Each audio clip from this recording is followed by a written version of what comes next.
Right, it's talk time, and we'll be looking at the plight of internally displaced persons in the northern or northeastern part of Nigeria.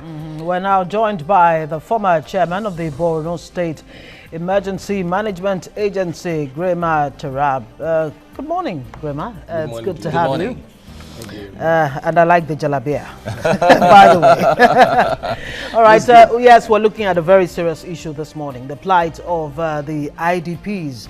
Well, let's even begin this way. In September of 2015, UNICEF said it was revising its humanitarian appeal fund from $55 million to $115 million aid, in addition to the 750,000 persons that were added to the number of IDPs that were already on ground.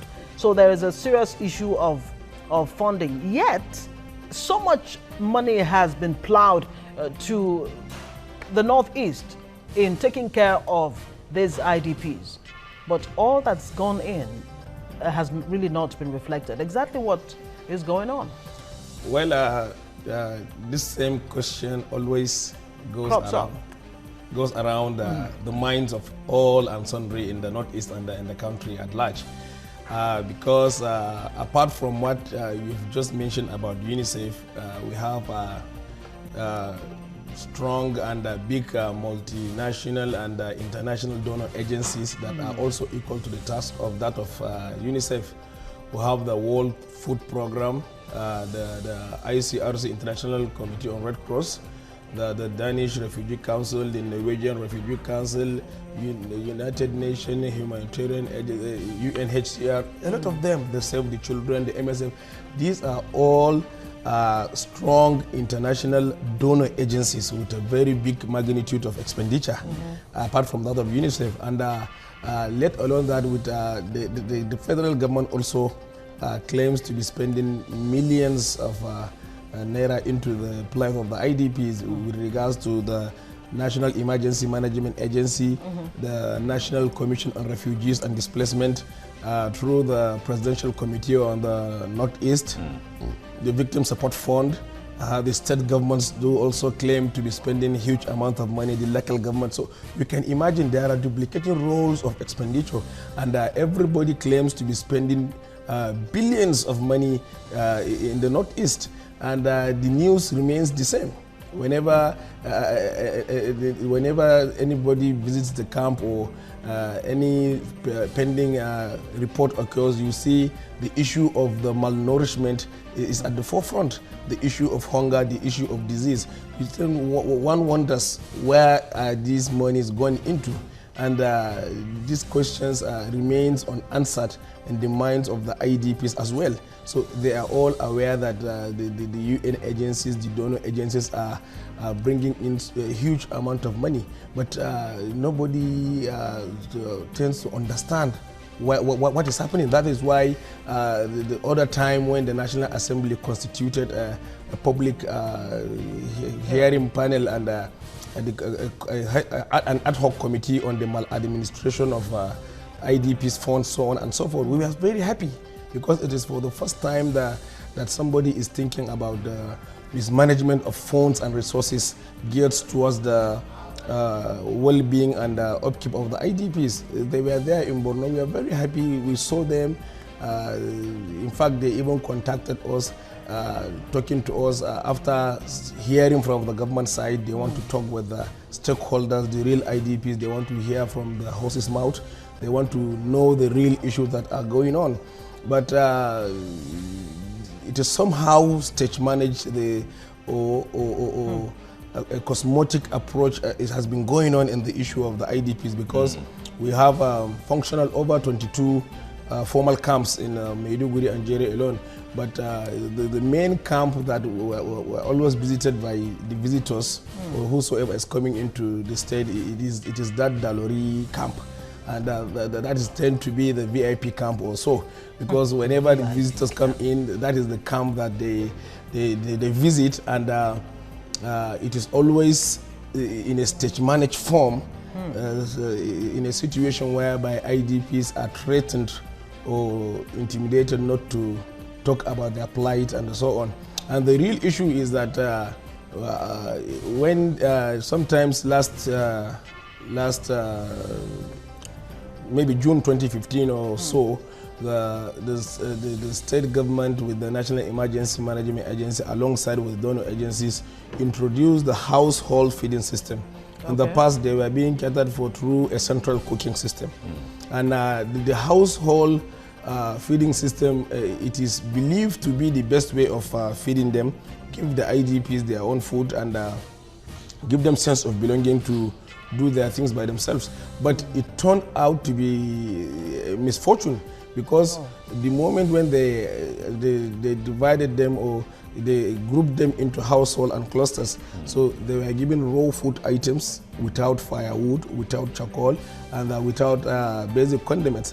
And the MOU signed between the Borno State government and the National Emergency Management Agency is that the NEMA is responsible to supply and provide the basic food items, the rice, the gari, the maize grit, so on and so forth, while the state government is responsible to supply the perishable food condiments, the onion, the tomatoes, pepper, the tomatoes, the firewood, so on and so forth, with the upkeep of the camp. So the NGOs are to complement the effort of the government. But in our own situation now, the whole burden is shifted towards the NGO. We have about 40,000 households in the camps. And out of these 40,000 households in the camps, about 25,000 of them is being taken care by the World Food Program. So you can imagine, so the MOU signed between NEMA and SEMA, are they taking care of the left 15,000 alone? And so if World Food Program alone is feeding about 25,000 households, ICRC is also doing a very big job there. All right, Grema, let's come back to you after this break. Stay with us. We are discussing with the former chairman of the Borno State Management Agency, Grema Terab, with us in the studio. We're talking about the plight of the IDPs in Borno State and northeast Nigeria. Stay with us on the program.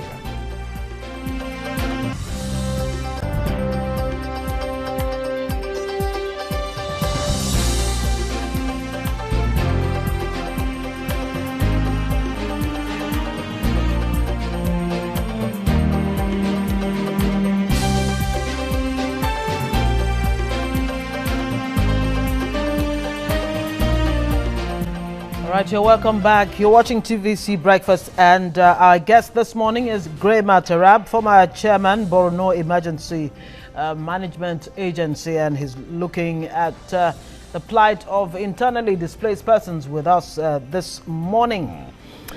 I think let me get to my wall now again so we can shed some more light shed on more these light issues. on what we are talking about here. Okay. A long line of IDPs there. Yeah, exactly. That's a long line, and that gives you a picture of what these people go through. Now, Boko Haram insurgency in northeast Nigeria has resulted in the displacement of millions of people. Let's give you some statistics to back up this discussion we are talking about right now. Now, the Internally Displaced Monitoring Center estimates that there are about 2.2 million IDPs in Nigeria. And apart from that, we have about 0.2 million, that's about 200,000, live in Cameroon, Chad, and Niger Republic. Now, children made up of about 56, let's get in further statistics in here. Now, children make up about 56% of the total population of IDPs. Now, breaking down the population according to gender, we have about 53% of all of those are female, and then we have 47% are males. Now, the IDPs come mainly from Borno State, and Borno State accounts for about 62% of all the IDPs, and then we have 18% from Adamawa State, and then 13% from Yobe State. That's the breakdown according to IDMC. Now, the IDPs finds it difficult to regain normal livelihood due to the poor living conditions in the camps. Now, the challenges the IDPs face are numerous. Now, food insecurity is one basic, in fact, Grandma was talking about that earlier on, that's the number one thing, malnutrition, hunger in the camp. And then we have the poor sanitation in there is part of the problem. We have also a lack of drugs in the camps. Sexual abuse is one basic thing. We've heard accusations or allegations against some officials in the past. That we also have insecurity of IDPs in there. Now, let's move on. In Borno, Adamawa, Yobe, Bauchi, Kaduna, Kano, Terab, Gombe, Nasarawa, and Zamfara states, IDP camps have been set up in more than 207 local government areas by government and NGOs. Now, Borno State alone has 32 IDP camps, and in the three most affected states of Adamawa, Borno, and Yobe, more than 1 million people are in need of humanitarian assistance. Now, this is the breakdown of the Nigerian map, and some of the states that have IDP camps, even in Abuja, the Federal Capital Territory, we hear there are some camps in there. And if you go down to even Edo State in the south, yes, indeed, there are some IDP camps. And now in the southwest, even in Lagos, we hear there are some camps, even though some are not registered. From the report we heard some of the camps are not registered, and sometimes they run with the authorities in charge of those. But let's move on with this.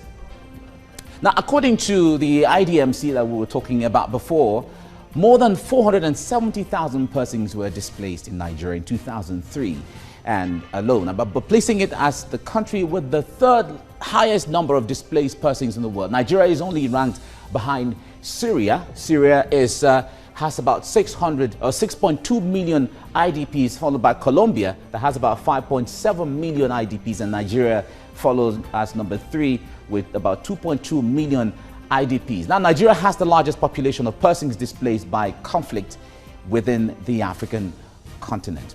Now, Grema, let me ask you this before, you were giving us a background earlier on. Now, before we go into all the controversy of resources, diversion, and you have been to the camps, I guess. Apart from being to the camps, you've also received reports from the camp directly. Give us a picture. How bad is the situation in the IDP camps, really? Well, as we stated earlier, the stories in the camp are that of hunger, disease, malnourishment, and a poor living condition. IDPs are catered for a bag of 25 kg of rice, or maybe sometimes with maize grid, raw, ungrind, and without any firewood to cook, or gas, or charcoal for them to have access to cook the food. So, and without any condiment, the Maggi, the oil, and so on and so forth, for them to have it in order to make it eatable. So they find themselves in a very tough situation where they can't eat that food without processing it. And the issue of processing, nobody has ever dealt with that angle. Nobody is thinking about how do these IDPs cook their foods. So they always go out in searching for firewood and the rest. So, and that could expose them to more danger. Yeah. The food, sometimes they had to break some portion of the food and sell it to some elements so that they buy the firewood. So if they are being given food for 1 month, you find out it doesn't last more than a week or two, and the government and the NGOs have to wait till the end of that 30 days. That is where we've seen series of protests that is going on in the past that has happened in Maiduguri, breaking down to the streets of Maiduguri, IDPs occupying streets, complaining about hunger, because the government feels they are giving them enough, and the IDPs, the story remains the same, that of hunger. So that is the camps within Maiduguri and Jere. And the story in the satellite camps like Bama, Banki, Monguno, Kala, Balge, Damboa, Biu. So the situation there is even worse because there is very little government presence there. Those camps are completely managed by the NGOs. Completely, there isn't any government presence in those satellite camps. Very little government presence, if there is at all.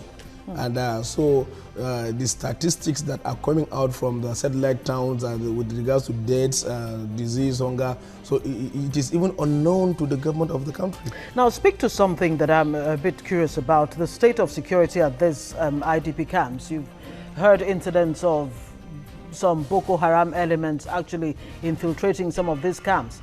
And then the issue of sexual assault and all of that. How secure are these IDP camps in such a way that these kinds of atrocities still happen? It is imagining how anybody penetrates into these camps. If you go to Maiduguri or anywhere where these IDPs are camped, they are under heavy lock and key. There's heavy security presence in each of the camps where they are being hosted. They are staying together with the divisional police officer and the entire police station of that local government. For instance, if we are camping Bama local government IDPs in a particular camp, they come together with their police, the SSS, or every security outfit that are in that local government are joining them to stay together with them in the camps. So the issues of insecurity or sexual assault and a lot of social vices that is going on in the camps are known to these security personnel because they are living together with the IDPs. We have heavy presence of the Nigerian army in the camps. As I always emphasize, that most of these camps are stage managed. Why we say they are stage managed is because they don't allow anybody to come in and come out. So the stories in the camp, that is why it is always suppressed. So if anything that is going on in the camp, it is well known to the Nigerian security forces. The issue of sexual assault and the sexual abuse that is taking place in the camps have been conducted by some of these officials and the handlers of the camps. Yeah, we've heard those reports sometimes. So you can imagine, how is it possible for anyone to infiltrate into the camp with this heavy presence of the... All right, Grema, we'll talk about that. Let's get back into... Now, recent statistics show that more than 4.8 million people are now in urgent need of food assistance, and more than 5.1 million people will be food insecure by 2017 by the humanitarian community before the end of the current year we are in now. Now, an estimated 300,000 children in Borno State alone will suffer severe acute malnutrition over the next 12 months, and up to 450,000 children across Borno, Adamawa and Yobe State IDP camps to suffer severe malnutrition during the course of the year from the statistics we got. Now, in 2016, IDPs accused officials of the Borno State government in charge of administering food and other relief materials to them of rebagging and diverting rice donated by philanthropic organizations and well-meaning individuals. This is one thing we're going to talk about as we get along on the program. Now, IDPs in Borno State protested against hunger and thirst in their respective camps in August 2016, barricaded the city's main entrance point and caused gridlock along the Kano-Maiduguri highway at the time. Now, let's move on. Now, about 5 billion naira humanitarian fund meant to cater for IDPs in the Northeast was also allegedly diverted in 2016. The funds were being supervised by the Presidential Initiative on the Northeast and the Ministry of Agriculture. Now, let's go on a break, and then we come back. I'll still be standing and waiting for you on my wall. Stay with us on the program.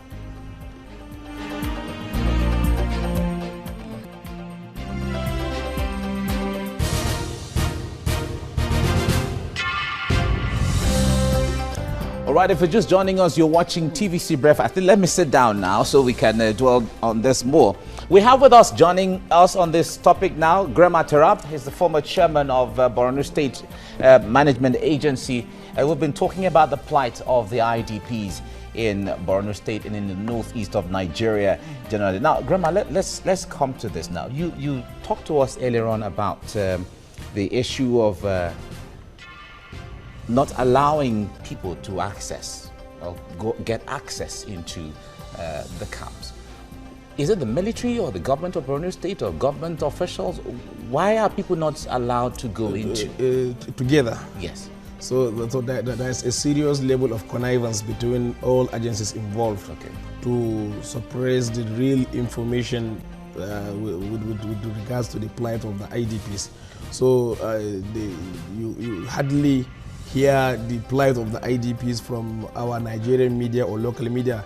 You always get the headlines on the IDPs in Nigeria from the international media and the donor agencies. So there's a real connivance that is going on alongside all the agencies involved in handling the IDP IDP issue in the state. Is that not a failure on the part of government that's not been able to put systems in place to supervise, or not just the funds that have gone into taking care of the IDPs, but ensuring that their welfare generally is being protected? As I said earlier, that was why after having crowd loud in many places, the Senate National Assembly constituted an investigative panel to come and look into the plight of the IDPs.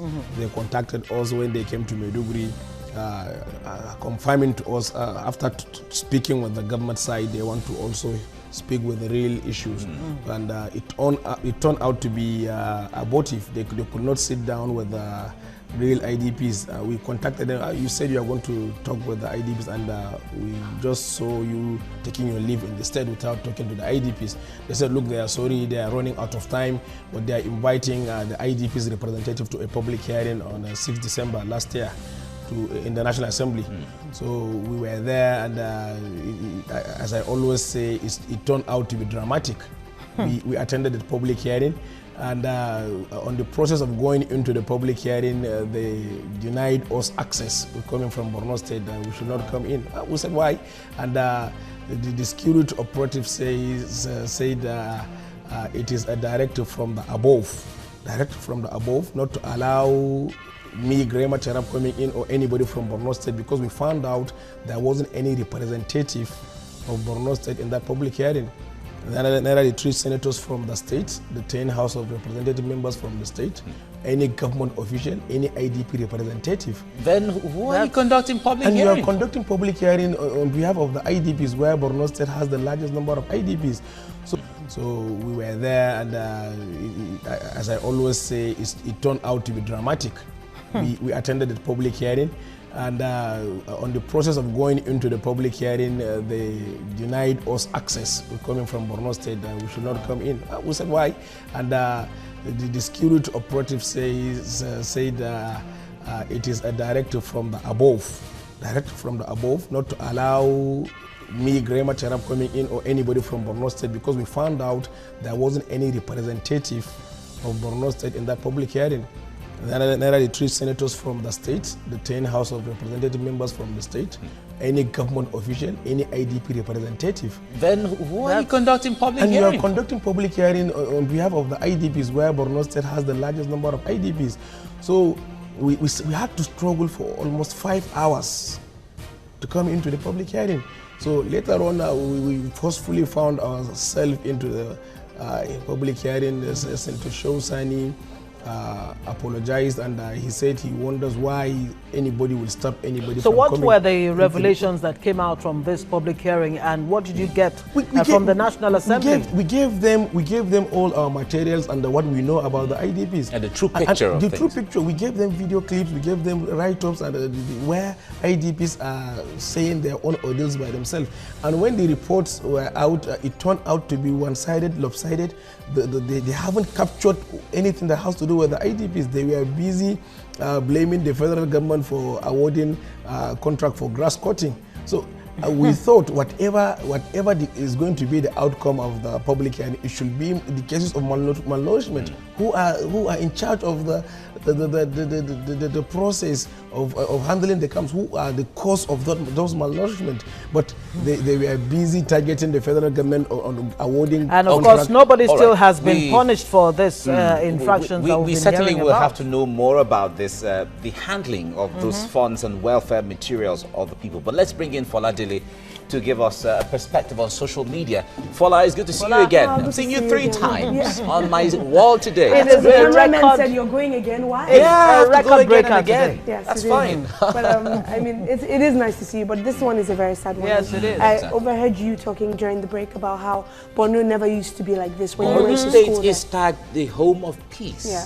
I went to University of Maiduguri, and if you go there, you wouldn't want to leave. But the story has changed now. It has changed. All right. Good morning, Grema, by the way. Good morning. Very lovely morning to you. Okay, so let's see what some people are saying here online. Van der Great said, and this one was very profound. I found it to be very, very deep. It says, in those days, we would see images of starving children and instantly know they're from Somalia or Rwanda. See our IDP camps now. See Nigeria. Onoha says, you think you're having a bad time? Just remember those residing at the IDP camps in Nigeria, starved, raped, and bombed by their government. That's a recent development from just a few days ago. Femi says, I just feel very bad for people who are in those IDP camps and have nowhere else to go. The whole Nigeria is a camp right now, to be honest. Wow. Chikodili Emele Madu says, people stealing from the vulnerable at IDP camps, Nigeria, Nawa. Isimaude says, Nigeria has the world's first man-made famine in over a decade in IDP camps. Funds meant for them were diverted. The heart of man is wicked. The last one here from Mrs. Philip Akede says, people are suffering in the IDP camps in Nigeria. Government is being economical with information. Nigerians are starving at these camps. Exactly. That's just the exact thing Grema was talking about. Someone is trying not to let these things out. Yeah, and you know, I was talking earlier about the one that really struck a chord with me, and it was, you know how on TV you'd see those images of children, the flies around and looking very sad, and you think, oh, this is not in my country. It used to be the picture of Ethiopia, yeah, but now it is our country. So sad. Yeah, it is very sad, Grandma. What do you think is to blame for this? Someone online said corruption. This woman here says the government being economical with information. What do you think is the reason that the situation at the IDP camps is deteriorating? Lack of sincerity of purpose. Lack of sincerity of purpose. On the government's part? On the government part. Because the issue of IDPs is so delicate. So you cannot be supplying and dropping food for IDPs that are doing nothing virtually for almost 2 years. Nobody is talking about a post-insurgency program in terms of economic value and economic development.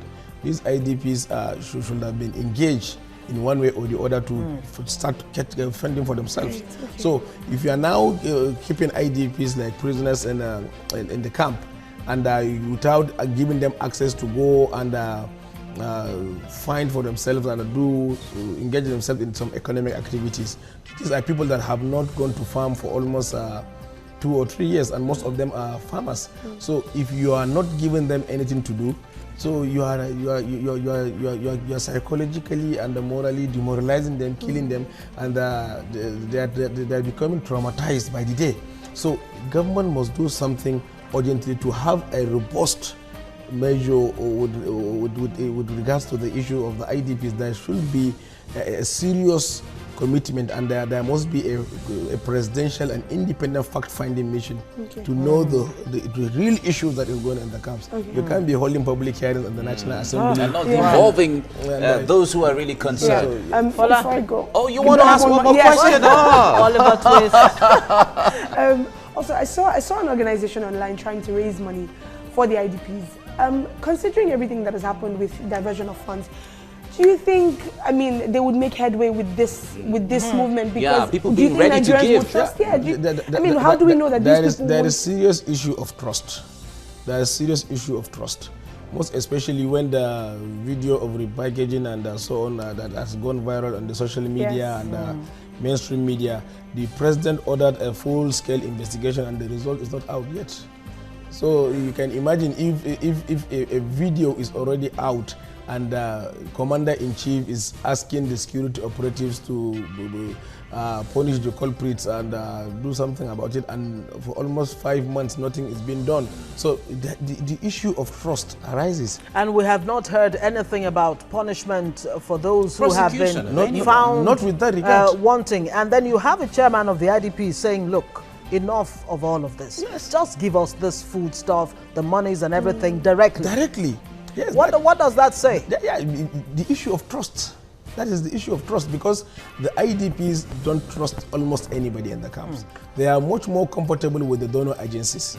And the donor agencies have limitation. Yeah. They are limited to supply and drop. They can't organize the IDPs the way the government does that. Look, you are talking about 20 local governments that are affected in Borno State. So if you are talking about 20 local governments, for once, they were never denied their federal allocation. So where are the funds of the state government and the local governments? For almost 2 years, if you are saying the 20 local governments are inaccessible and the people in that local government are taking refuge elsewhere and the money is kept, you see. And there's the 10 billion naira earmarked in the 2016 budget for the IDP. So the money is kept coming. And there are a lot of division of labor. So if NEMA is bringing food item, NGOs are also bringing food item. What is the government? It costs very little for the government to take care of these IDPs. Let me allow Foladele to go. Yeah, before I ask more, before you ask more questions. I know you have more, but I will let you ask more right now. Now, Grema, let me ask you this. The point, although we have just a few minutes to round off, but when it comes to the structure of how to take care of IDP camps, has there ever been a structure as to this is the management body or this is the managing organization for all IDPs, so that any kind of donation coming from any individual or from people like Dangote who were donating individually and then from other agencies, it can go through a proper channel for accountability's sake? There's a serious communication gap within all the agencies that are operating in the Northeast. Because let's take, for instance, building or reconstruction that is going on. Presidential Committee on Northeast is believed to be funding the program. Victim Support Fund are also doing a very good job in terms of doing the reconstruction. So, and the state governments also turn out to be doing something with regards to construction. NGOs are also doing something. So, almost everybody is moving on its own. At cross purposes, everyone is just doing so should they be streamlined? Yes, is that what you're suggesting? There should be a deliberate measure to bring in all resources, harness them, and manage them prudently. Because the issue of IDPs, we have to close the communication gap. We have to avoid duplicating roles so that whatever that is earmarked will go directly to that is what we expect from the National Assembly. They were talking about the issue of grass cutting. Grass cutting never took place in any of our camps. The issue of grass cutting has to do with a very big lake that joins almost 3 states. Gojigawa, Yobe, and Bauchi. A big lake where farming activities, fishing is going on. So the whole grass cutting issue never concerned IDPs. To do with the IDPs. Wow. So it is a very big lake that an invasive plant, type of grass grows in the water, preventing the rural dwellers from moving around the lake. And maybe doing their fishing and all of that. That was where the PCNI awarded the contract to remove those grasses. And the National Assembly were busy capturing that angle without looking into the real issues. All right. Well, Grema, unfortunately we don't have time, but there's so much to talk about in IDP. Absolutely. I look forward to a time we can talk about this again and then get more perspectives to this development. Indeed. You know what? Maybe in addition to all of the information you reeled out there, you talked about the Victim Support Fund. 28 billion came from that, set up by Danjuma. Australia gave $900 million, US $200 million, World Bank $800 million, Dangote 6.3 million naira, and other individuals. UNDP $248 million. That's enough to Saudi take care Arabia of, $750 and people are alleging That's different enough relief to take care of materials the whole north for the year, northeast. and everybody will be so happy and so well fed. Okay. Grema, Terab, thank you very much for coming on the Thank you, program. sir. Thank you very much. Thank you. This is where we come to the end of today's edition and even the week's edition of the breakfast program on TVC. Thanks for watching and have a great weekend ahead. Ngozi is here ready for the weekend already. You know, he just cannot live without saying that.